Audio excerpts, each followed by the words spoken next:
Saya mau pelayanan di pedalaman, saudara. Kok enggak taunya masih dalam kota ya Pak Dodo ya. Pikiran saya itu saya mau dikirim Abraham ke satu kampung gitu loh. Kok tiba-tiba kaget, kok ini kok kayak di restoran itu. Jadi bingung saya. Karena setahu saya itu mau di pelayanan untuk di kampung. Saya masih ingat pertama kali saya ada di Kalbar. Itu tahun 93-94. Berapa tahun lalu saudara? Berapa tahun saudara? Berapa tahun? Hah? 30 tahun lah. Waktu itu saya masih ingat, waktu itu kawan-kawan ada namanya misi setiap tahun itu misi sekolah Alkitab. Semua dikirim di kota-kota. Semarang, Jakarta, setelah itu dekat kota Solo, semua yang tempat enak-enak. Pas giliran saya ditugaskan ke satu tempat, yaitu di Kalimantan Barat. Nah, pikiran saya waktu itu, makanya kalau saya diundang di sini, pikirannya kayak dulu lagi. Saya kira saya akan pelayanan ada di kota Pontianak. Nggak tahunya, dari Semarang saya naik kapal, waktu itu kapalnya masih ingat namanya kapal Binaya. Ada enggak masih ada? Wah, Binaya, kapal Binaya. Dan saya masih ingat, wah itu kapalnya ya. Wah, ada yang bawa bebek, ayam semua mulai satu. Pokoknya saya tidur dengan ayam-ayam itu. Wah, mabok lah pokoknya dalam gini. Naik kapal Binaya dari Semarang itu ke Pontianak. Dari Pontianak, saya masih ingat, naik kol diesel. Kol diesel itu ke Singkawang. Nah, pikiran saya enak. Di Singkawang ini semua banyak amoy-amoy, betul? Artinya makanannya enak-enak, betul? Betul? Itu pikiran saya. Makanya waktu diundang ke sini pikiran saya kayak pedalaman lagi. Enggak taunya saya dikasih tahu. Daud pelayanan bukan di sini. Di satu tempat. Tempat pedalaman. Dan di situ ada budaya kayo, penggal kepala. Dan yang kedua, ada yang kanibal. Saya ditugaskan di situ. Nah, dan apa yang terjadi? Di Singkawang, karena itu penugasan saya pertama kali dan baru bertobat. Baru tobat langsung dikirim situ. Saya masih ingat waktu saya doa, tiba-tiba ada seekor burung merpati putih turun dari langit. Membawa setangkai zaitun. Dan minyaknya tercurah di kepala saya. Ada suara, aku melangkah di depanmu. Nah, setelah itu,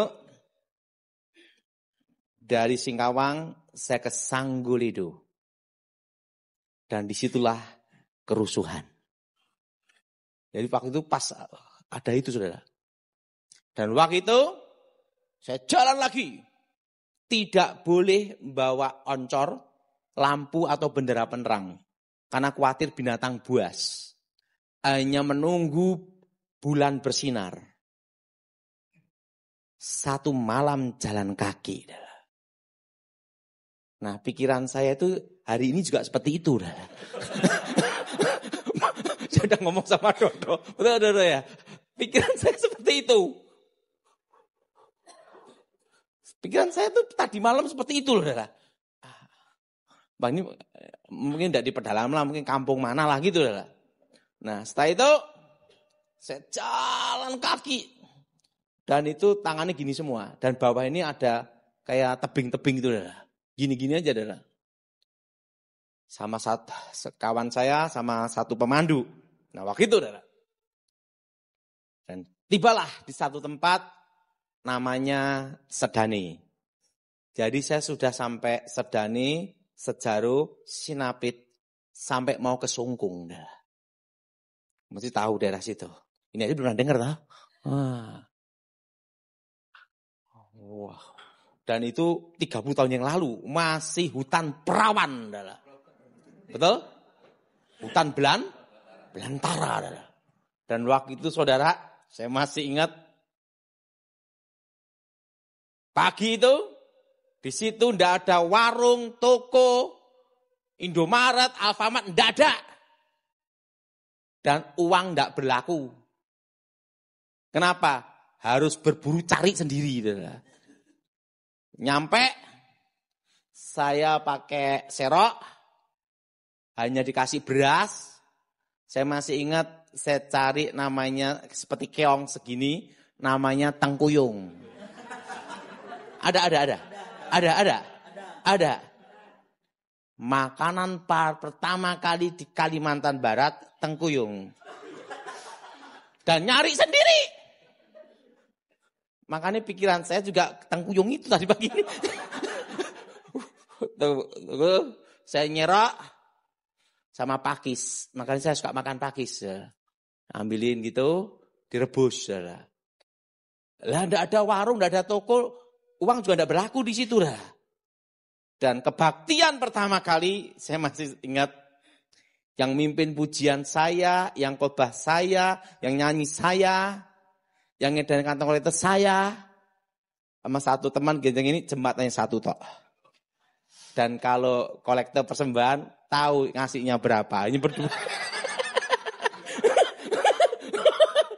Hanya satu orang ini doang. Saya masih ingat itu. Dan waktu itu, sana itu masih kepercayaan. Waktu itu 30 tahun yang lalu, masih kepercayaan. Dan di sana, waktu saya ke sana mangkok merah berjalan. Perang. Wah, saya masih ingat kejadian itu. Hari pertama saya di Kalimantan Barat. Tiba-tiba ada mandau terbang. Terbang. Terbang. Nah, itu saya doa, demi nama Yesus setan keluar. Jatuh. Mandonya jatuh. Datang seorang anak muda. Anak muda, dia ngomong sama saya. Gimana ilmu daya?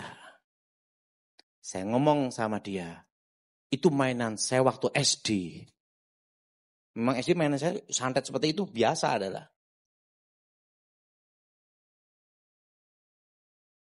Malam berikutnya, hari kedua, dikirim guci-guci yang segini gambar naga dari tanah liat itu adalah.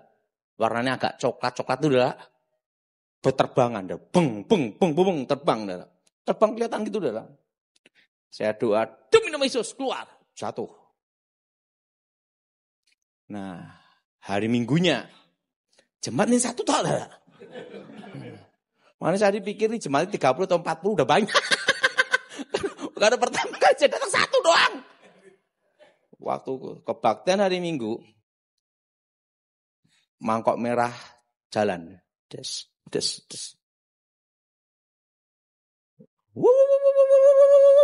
Gitu lah. Saya masih ingat itu. Ada yang bawa panah, tombak. Wah, saya kira ini mau kebaktian kok langsung penuh gitu lah. Wah, datang. Saya masih ingat di situ saya mendapat sebuah lagu. Dan lagunya itu sebagian saya lupa ya. Lagunya seperti ini.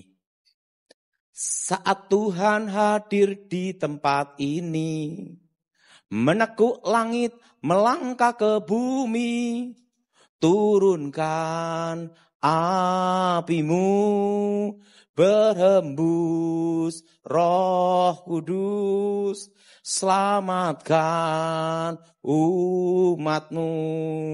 Saat Tuhan hadir di tempat ini, menekuk langit, melangkah ke bumi. Menekuk langit, melangkah ke bumi.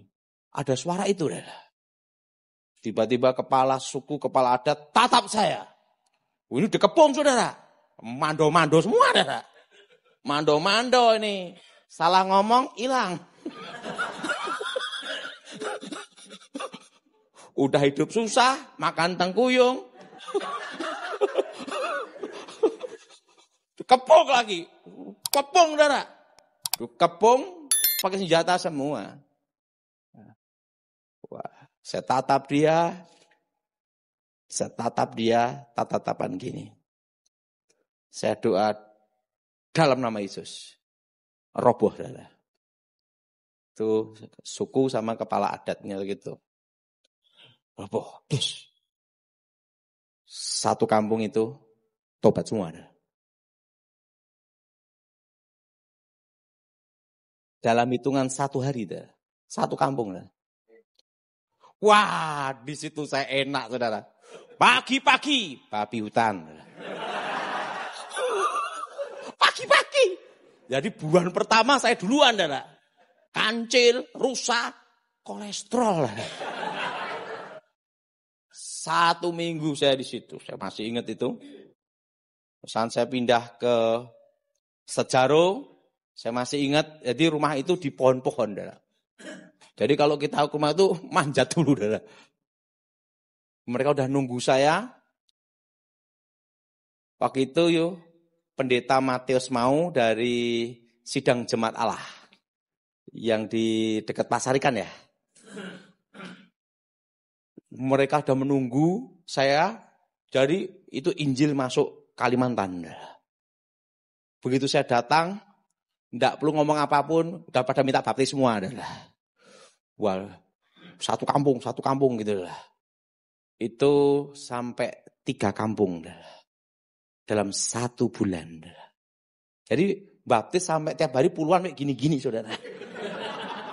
Pendetanya itu. Dan ada satu pengalaman yang tidak bisa saya lupakan.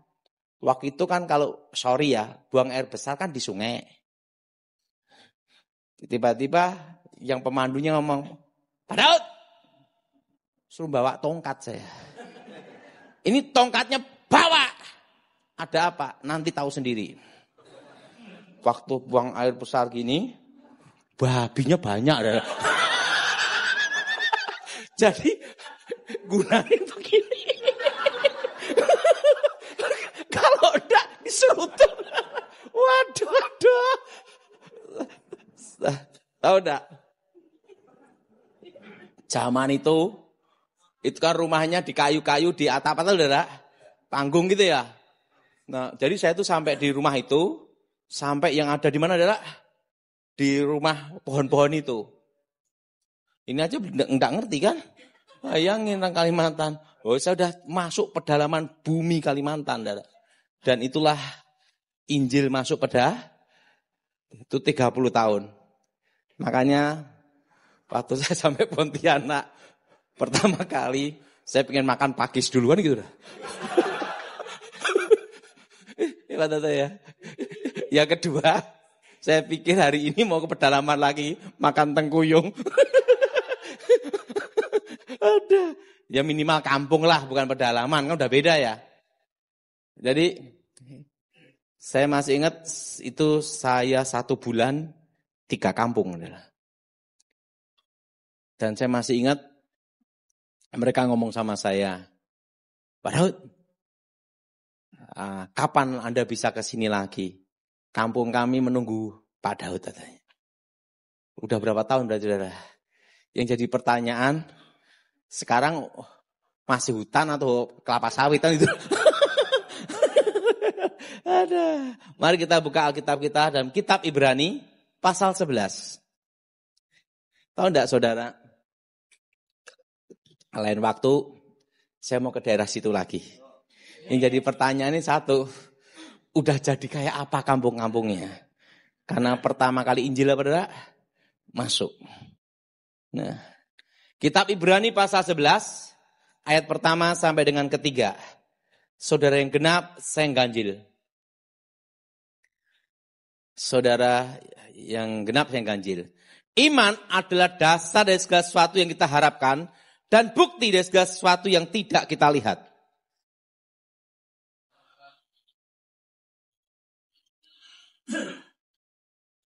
Karena iman kita mengerti bahwa alam semesta telah dijadikan oleh firman Elohim. Sehingga apa yang kita lihat telah terjadi dari apa yang tidak dapat kita lihat. Dasar dari iman adalah harapan. Apa saudara? Apa saudara? Apapun tantangan, apapun badai, apapun rintangan, persoalan apapun dalam hidupmu, yang tidak boleh hilang adalah satu, harapan. Apa saudara? Nah, kalau orang sudah hilang harapan, itu yang repot. Bisa ngalami 4S. Sedih, stres, darah tinggi naik, stroke. Keempat selesai. Jadi ingat, harapan. Apapun tekanan, apapun badai, apapun rintangan, apapun persoalanmu, yang tidak boleh hilang adalah satu dalam hidupmu. Harapan. Itu dasar apa? Iman. Satu kali saya masih ingat, itu tahun 96-97. Tuhan itu baik sama saya. Saya ketemu Tuhan dalam hidup saya itu 2 kali. Pertama waktu saya bertobat. Kedua waktu kecelakaan. Ada yang tanya sama saya. Ketiga gimana Pak Daud? Nggak balik. Yang ketiga belum. 2 kali saya ketemu Tuhan. Waktu itu saya kecelakaan, itu naik motor. Saya boncengan. Kecelakaan yang paling berbahaya motor, itu bukan yang di depan, tapi di belakang. Makanya saya naik motor di belakang itu ingat itu terus. Kenapa, Dara? Karena yang di belakang tidak tahu apa-apa, Dara. Betul?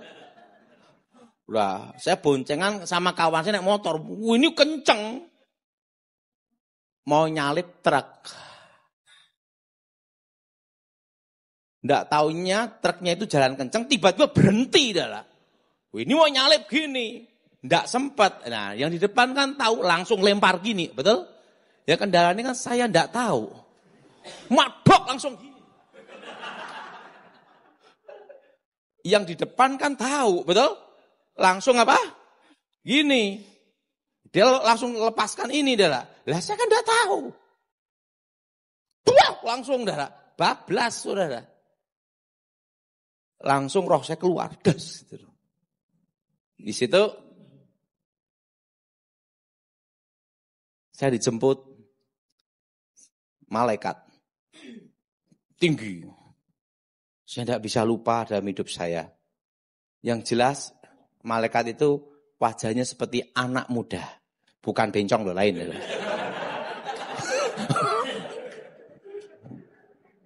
Anak muda ganteng.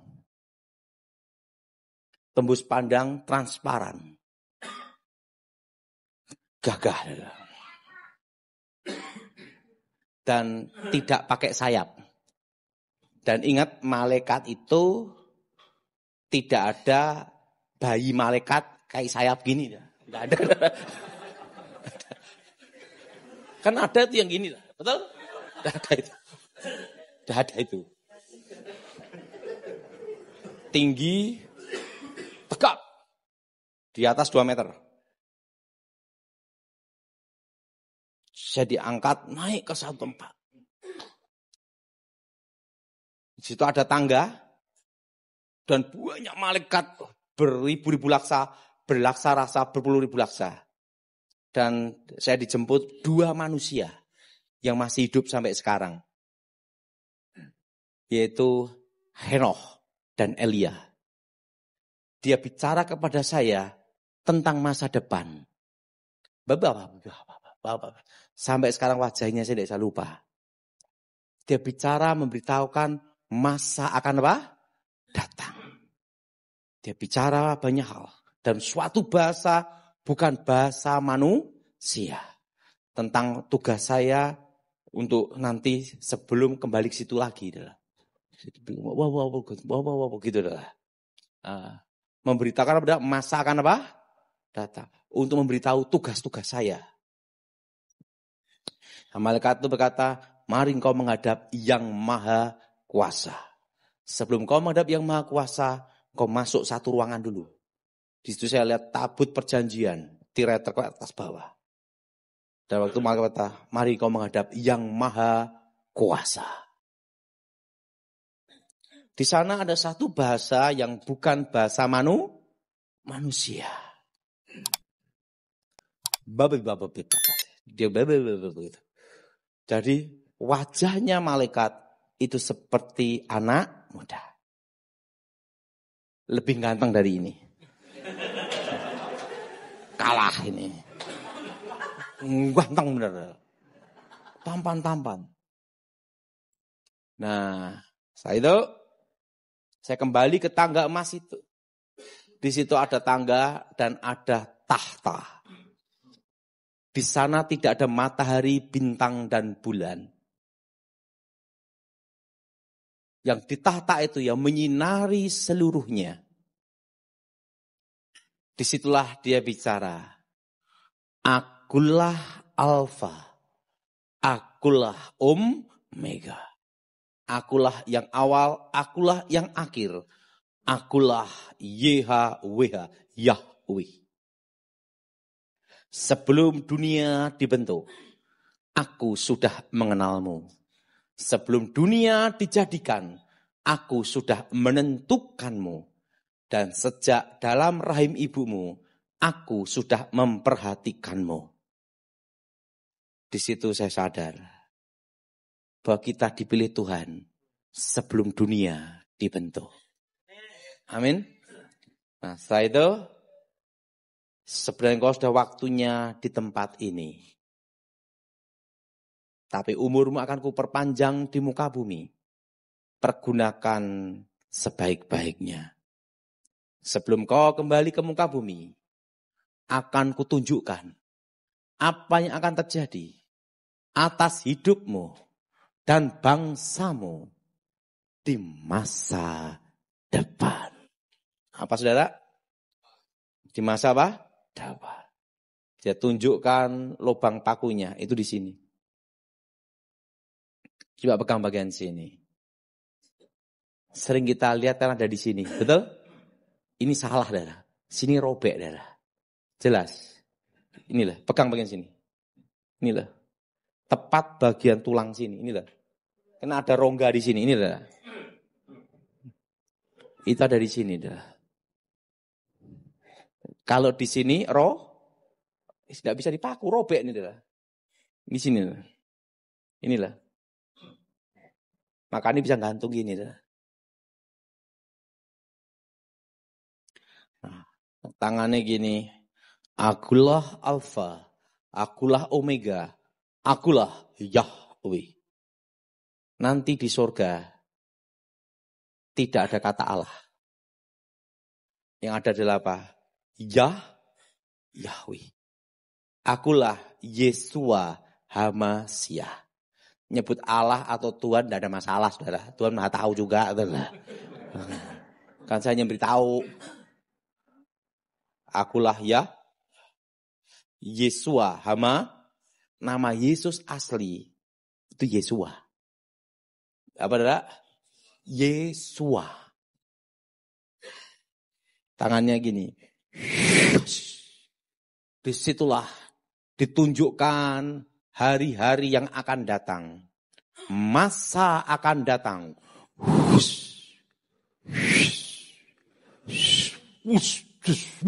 Cepat sekali dah. Sampai tahun 2035.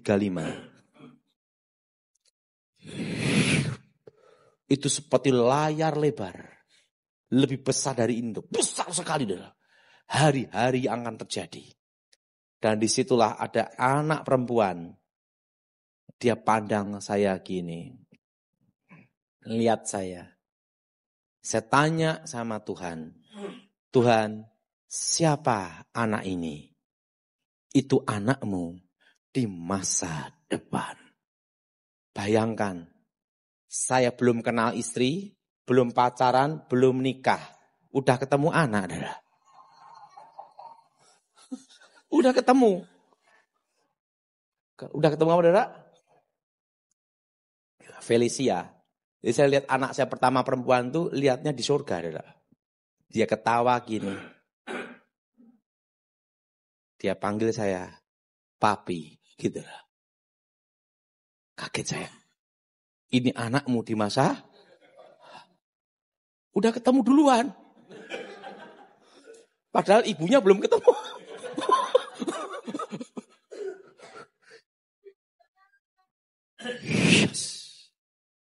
Langsung, Tuhan, kapan Engkau datang? Engkau tidak perlu tahu masa dan waktunya. Yang perlu Engkau tahu, aku menyertai umatku sampai kesudahan zaman.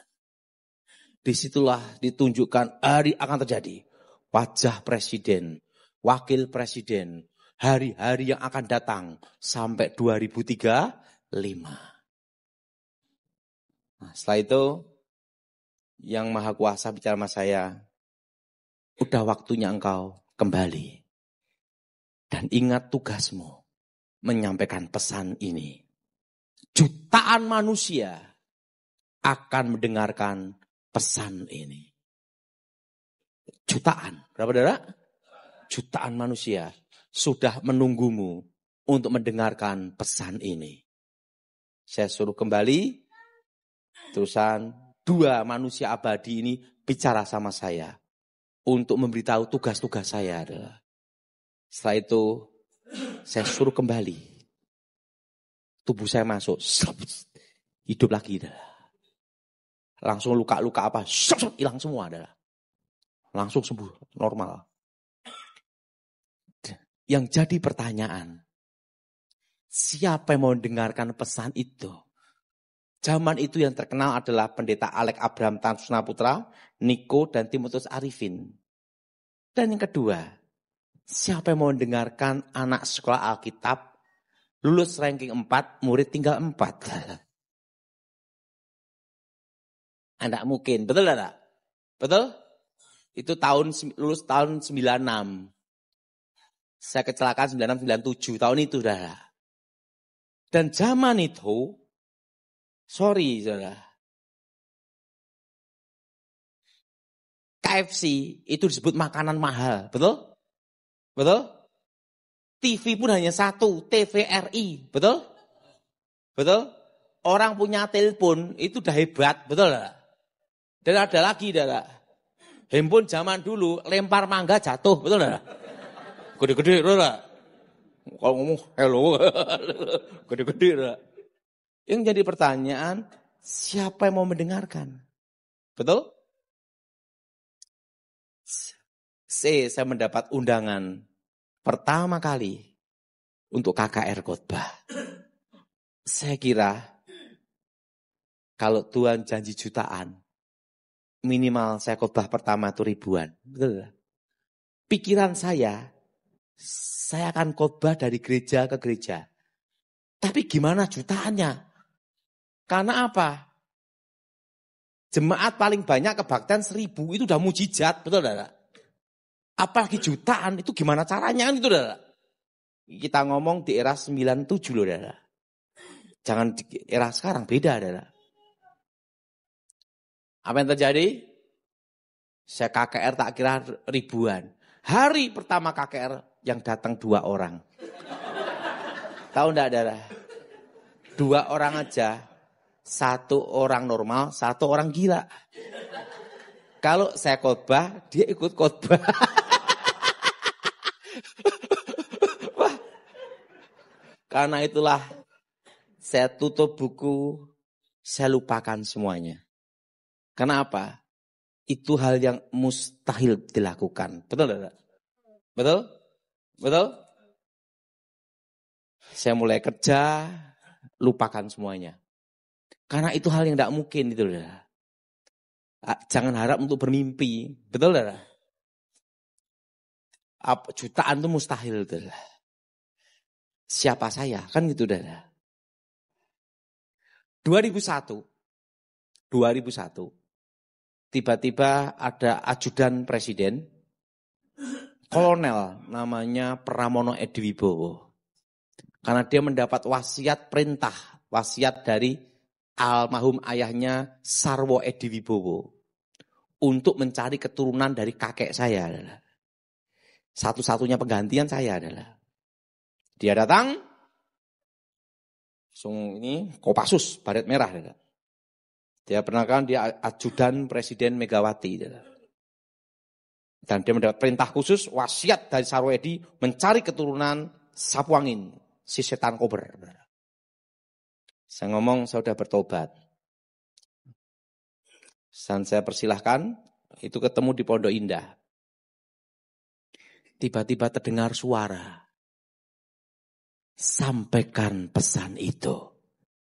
2004, presidennya adalah Susilo Bambang Yudhoyono. Waktu itu langsung saya ngomong sama Pramono Edi Wibowo. Pak Edi, nanti tahun 2004, presidennya adalah Susilo Bambang Yudhoyono. Dia berkata apa? Mas, tidak mungkin, mustahil. Kenapa? Saya ajudan Presiden Megawati. Itu mustahil. Melawan incumbent itu tidak mungkin. Betul? Menteri melawan Presiden pasti kalah. Betul? Jaringannya beda. Betul? Tidak mungkin, Mas. Pak Edi, saya mendapat tahun 97 dan saya harus nyampaikan pesan ini. Presidennya Susilo Bambang Yudhoyono. Langsung dia berkata gini. Mas adalah satu-satunya manusia di muka bumi yang pertama kali berkata SBY pasti jadi presiden. Saya sampaikan kepada Mbak Ani Yudhoyono. Mbak Ani, kalau nanti kakak iparku jadi presiden, manusia pertama kali saya cari adalah Daud Tony. Karena yang pertama kali yang bicara itu. Karena kamu adalah manusia satu-satu di muka bumi yang pertama kali bicara. Kalau kakak ibu jadi presiden, manusia paling saya cari Anda. Katanya. Pesan ini akan saya sampaikan pada Mbak Ani Yudhoyono. Untuk diberikan Mas Bambang. Langsung sampaikan. Tidak ada yang percaya. 2004, presidennya siapa adalah SBY. Begitu presidennya SBY, saya masih ingat, saya baru menikah itu, adalah 2004, berapa minggu masih ada setelah menikah. Langsung, Edi Wibowo sendiri nemuin saya. Mas masih ingat saya? Edi Wibowo, anak Sarwo Edi. Adik ipar presiden sekarang. Adik ipar presiden. Ingat Mbak Ani pesan. Mas diminta menjadi pengawal ibu presiden. Karena Mas yang tahu masa depan. Apa yang akan terjadi atas bangsa ini. Dan Mbak Ani memberi pesan. Mas ada di samping beliau. Dan Mas akan di bawah komando perintah saya untuk memberitahu apa yang harus dilakukan untuk negara ini. Saya masih ingat pertama kali saya dipanggil untuk menjadi pengawal presiden. Tapi saya pengawal ibu presidennya, bukan Pak Presidennya. Ibu presiden. Saya di bawahnya Edi Wibowo. Saya masih ingat untuk masuk pengawal khusus, pasukan khusus. Di bawah komando Edi Wibowo, Elang 55 namanya, Elang adalah. Tim Elang namanya. Tim Elang adalah. Dan untuk mengawal presiden, secara senyap dan rahasia, itu tidak sembarang orang adalah. Itu dipilih dari pasukan khususnya khusus. Apa adalah? Khusus. Seleksi 3 kali adalah.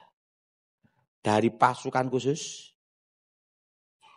saring lagi menjadi elitnya elit. Kalau Kopassus, Satgultor 81. Dari Satgultor 81 disaring lagi. Adalah.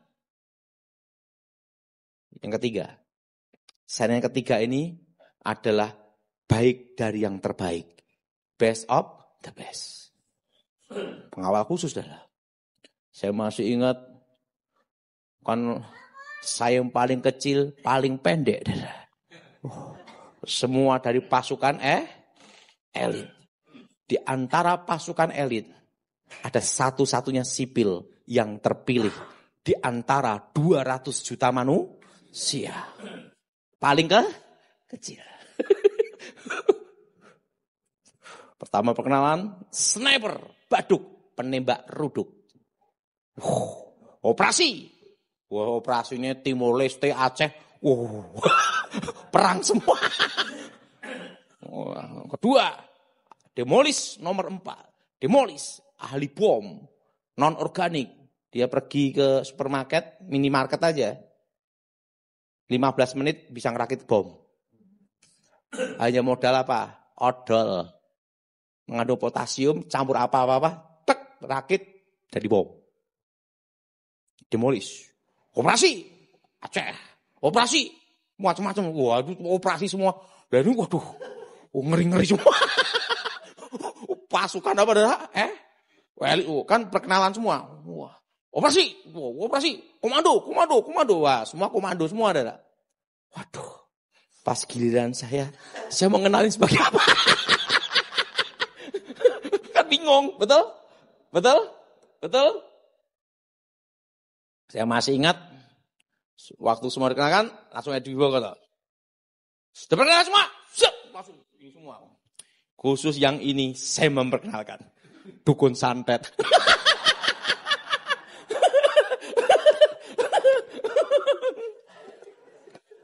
Apa saudara?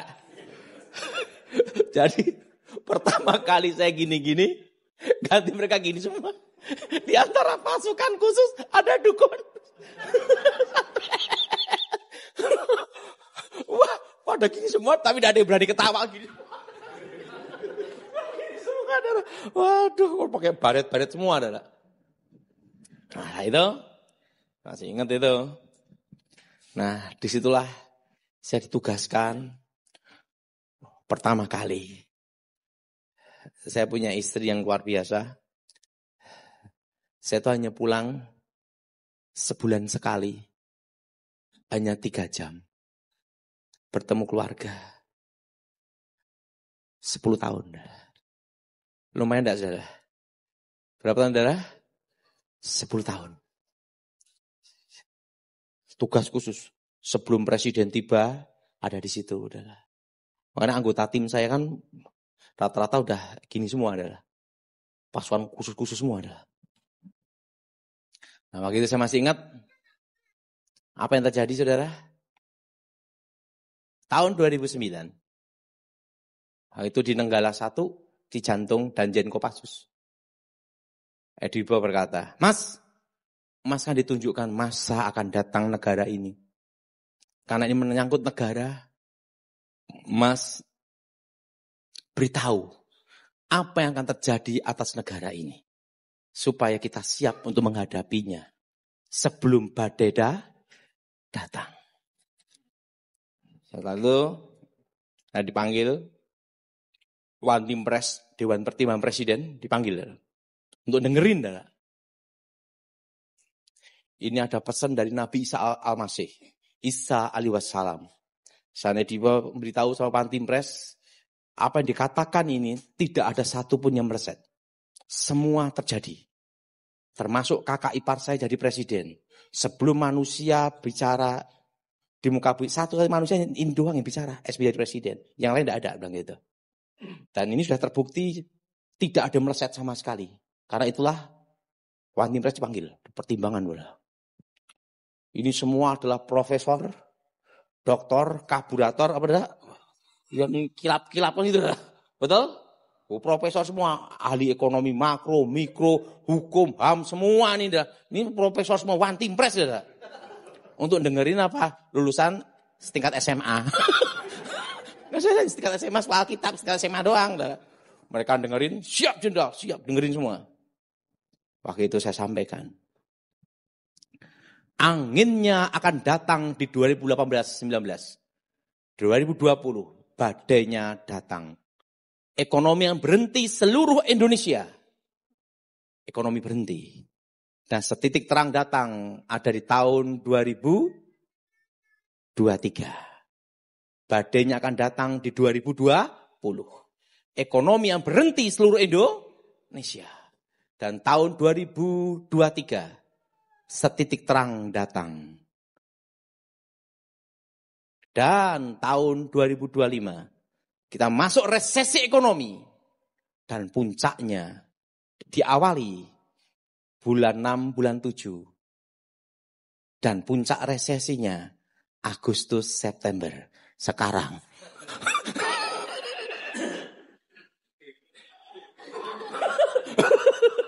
Apa saudara?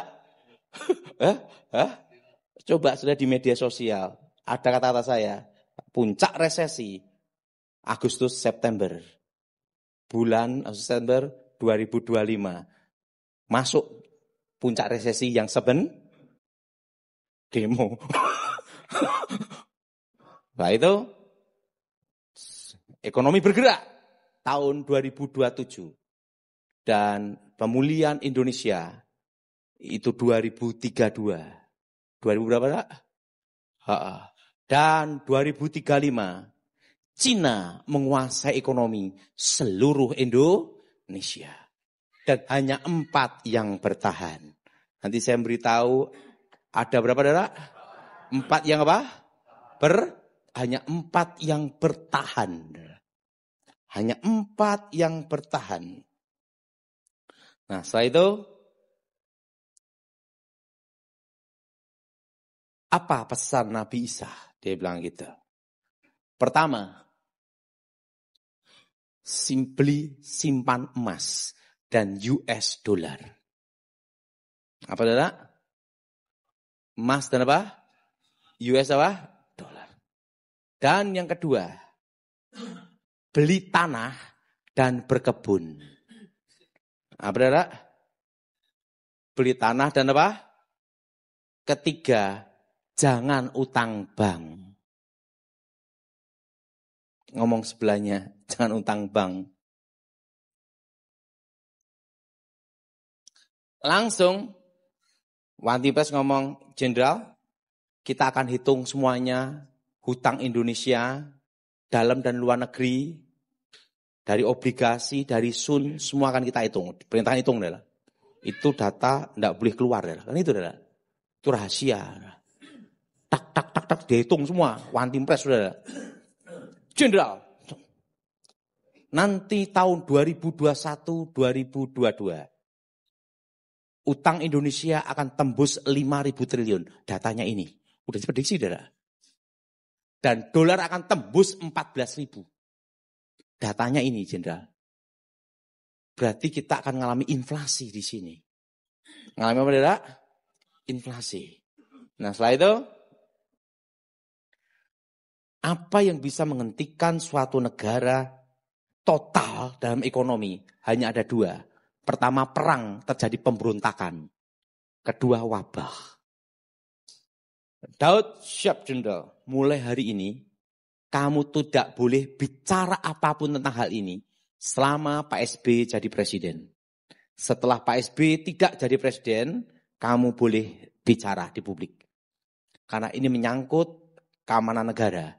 Apalagi jangkanya masih panjang. Nah, siap Jenderal. Sejak itu saya tidak bicara apapun masalah itu. Karena tutup mulut, saudara. Supaya tidak gaduh. Dan tahun 2014, Pak SBY sudah tidak jadi presiden. 2015 saya menghadap Edi Wibowo. Jenderal, saya mau menyampaikan pesan itu boleh tidak? Silahkan. Disitulah saya mulai khotbah di gereja kecil-kecil. Kenapa gereja kecil-kecil? Kan bukan pendeta terkenal, kayak Thomas. Kan bukan pendeta terkenal. Jadi gereja kecil-kecil di desa-desa. Jadi plannya di desa-desa sampai sekarang, saudara. Di desa-desa itu direkam. Jadi sampai sekarang saya plan di desa, saudara. Direkam, saudara. Waktu itu masih pakai CD. Pakai CD, saudara. Pakai CD. Nah, ada yang kaset aja. Mas pakai CD kaset itu. Dan apa yang terjadi? Waktu saya ngomong itu tidak ada yang tidak ada. Malah dikatakan gila katanya. Saya beli tempat untuk pelayanan di desa, kebun. Nah, apa yang terjadi? 2019 saya menyampaikan pesan 2020 badainya datang. Ekonomi berhenti seluruh Indonesia. Badainya datang. Dengan tenang kunantikan hari kesusahan itu. Pendeta-pendeta banyak bernubuat. Tahun depan, tahun mujizat, tahun kelimpahan, tahun berkat. Saya hanya satu-satunya yang bicara badainya dah. Ya dimusuhi dah. Dimusuhi saya. Hah? Yang namanya badai. Jadi satu-satunya bicara badai hanya saya doang. Yang lainnya ngomong berkat, limpahan, mujizat 2020 gitu lah. Wah berkat gitu. Lah kita ngomong badai ya dimusuhin gitu lah. Saya dikatakan gila macam-macam. Bahkan ada datang ke Gilbert ngomong untuk mecat saya. Saya tidak bisa dipecat karena bukan pendeta. Kan saya bukan pendeta, bukan penginjil juga gereja. Kan saya hanya jemaat kayak saudara. Hanya saya diizinkan khotbah. Kalau tidak diizinkan tinggal turun makan pulang. Ya udah, tidak bisa dipecat kan. 2020 pendeta datang ke Gilbert. Mana badainya? Januari. Gilbert ngomong, kita kan ini masih Januari. Kita tunggu 2020 Desember. Januari, Februari, Maret, April, Corona. Betul? Ekonomi berhenti seluruh Indo. Tidak boleh ada kegiatan. Betul? Dan yang paling sakti orang batuk. Bubar. Coba orang batuk atau corona. Bubar. Betul tidak? Keringat panas, dingin aja langsung bubar. Betul tidak? Saya masih ingat ada teman cerita. Dia di ATM. Kan gini dia anti ATM kan antri. Dia antri panjang sekali. Dia bubar semua. Tinggal sendiri. Zaman itu yang sakti orang panas sama batuk, betul enggak? Betul? Betul? Wah, yang mau mecat saya ikut karantina semua adalah. Nah, apa yang terjadi?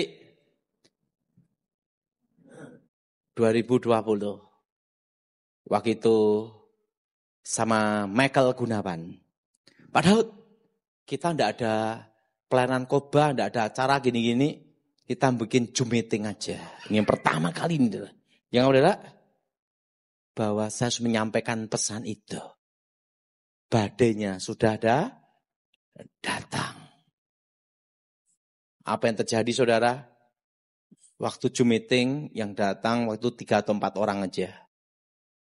Begitu masuk media sosial YouTube, lihat, des. Ini yang memberi peringatan tahun 2015. Khotbah-khotbah saya pakai CD-CD itu adalah di 2015 bermunculan semua adalah.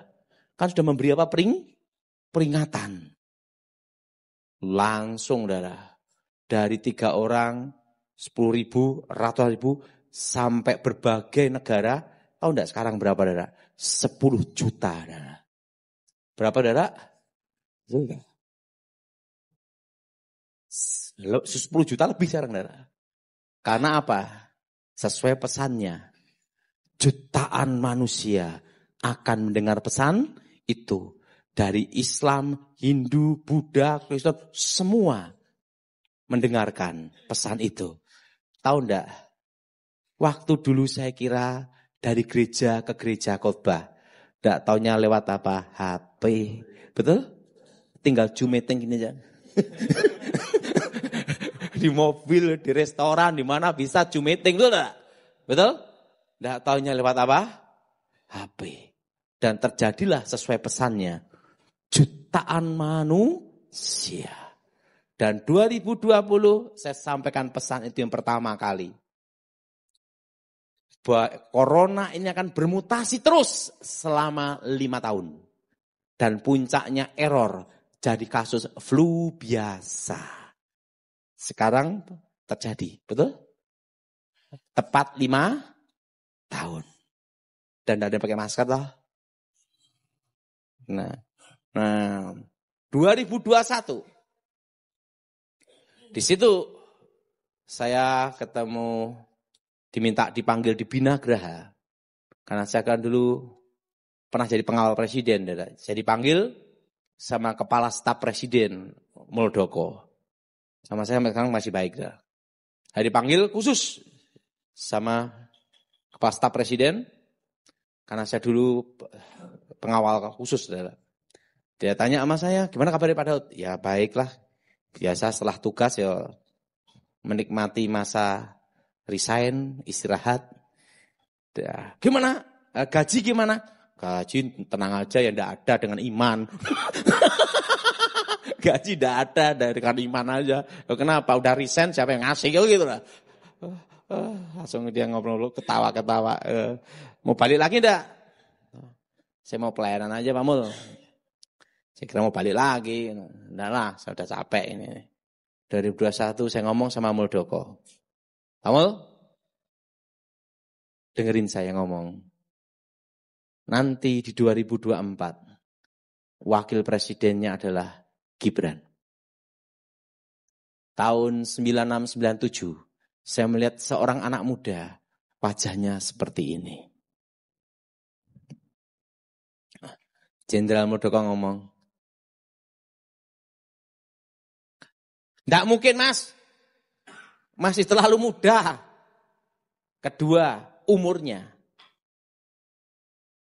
Kan enggak bisa di bawah 40.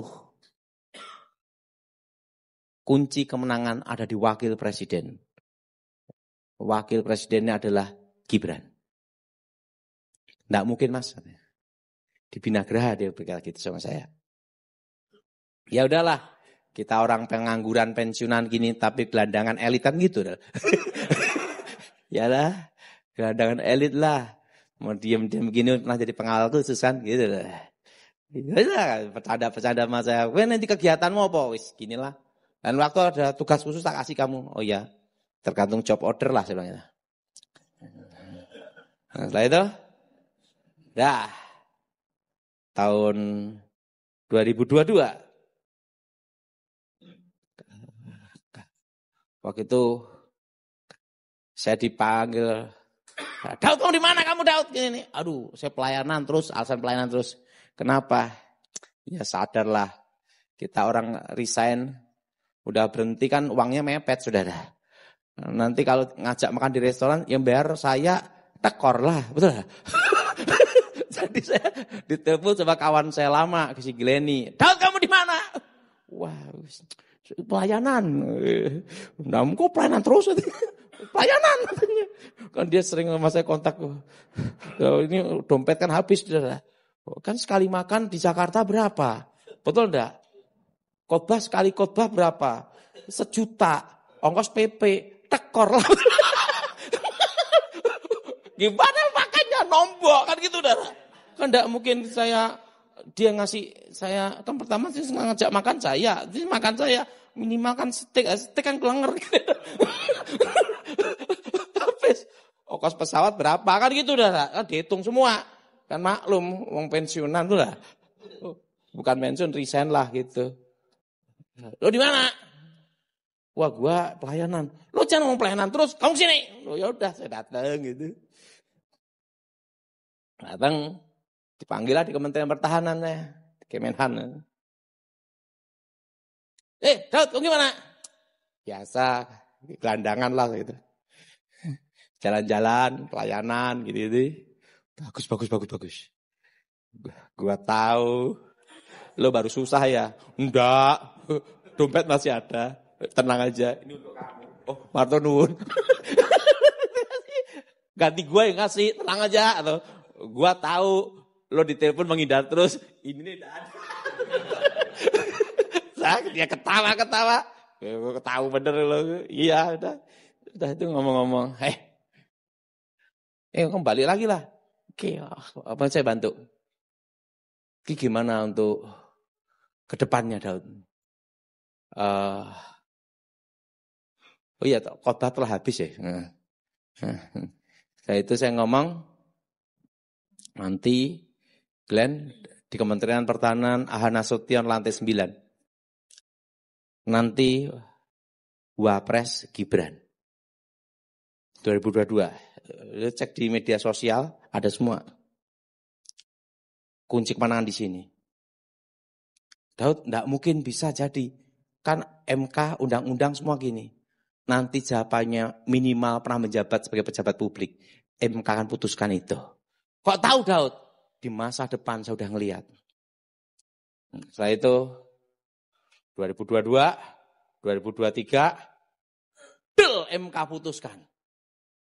Daud, 1 atau 2 putaran yang kamu lihat ke depan. Aku enggak lihat. Aku hanya lihat Wapresnya Gibran. 2024 jadi. Dan ingat, tahun ini 2025. Waktu itu saya pesan 1, simpan uang cash di rumah. Masih ingat? 2025 Agustus September. Masih ingat? Yang ingat angkat tangan coba.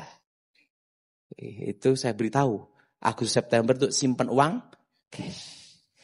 Sekarang udah terasa kan? Uang cash, tapi juga ada uang di bank. Ngerti tidak? Tapi simpan uang cash. Kedua, kita akan inflasi terus sampai 2027. Puncak resesi yang sebenarnya terberat adalah tahun depan. Jelas? Apa tidak? Dan ingat, 3 tahun yang lalu saya beritahu emas akan tembus 2 juta. Masih ingat? Ingat angkat tangan coba. Sekarang saya beritahu, yang akan menyusul 10 tahun ke depan, ada 3. Perak, tembaga. 5 tahun lagi, saham perak dan tembaga itu akan melejit, saudara. Karena akan komponennya akan dipakai untuk industri. Jelas? Ketiga emas. Saudara semua yang usia di bawah usia 50 tahun, simpen perak tembaga. Kalau yang di atas 70 ke atas, simpen emas. Jangan simpen perak tembaga. 10 tahun lagi masian, keburu mati. Kedua, tidak bisa nikmatin. Betul? Udah jalani gini-gini. Masih 10 tahun lagi. Jelas? Jelas? Jadi yang di bawah usia 50 nyimpen apa? Perak dan apa? Tembaga. Jelas? Dan ingat, usahakan tahun ini saudara semua bertahan. Bagaimana cara bertahannya? Apa yang Anda ketahui, apa yang ada yang kerjakan sekarang, itu yang diperkuat, dipertajam, dipertahankan, diluaskan dengan online. Jelas? Karena selama 2 tahun ini kita akan bertahan. Jelas? Nah, dan ingat, nanti saya lanjutin lagi, nanti sore. 2035, bagaimana tentang bertahan, dan 4 yang bertahan. Jadi saudara, saya percaya resesi ekonomi ini yang terasa berat itu di kota-kota besar. Kalau Pontianak ini aman aja.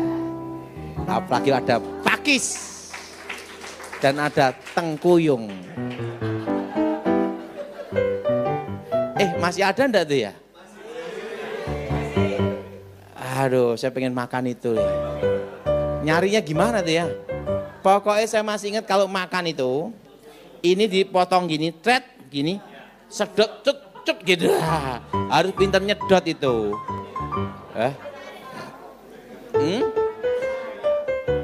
Oh, di kampung. Tahu enggak? Saya sudah enggak makan itu berarti berapa tahun? 30 tahun. Tengkuyung. Oh, namanya Tengkuyung ya? Sampai sekarang? Enggak rubah. Aduh, Tengkuyung. Hah? Yuk kita doa.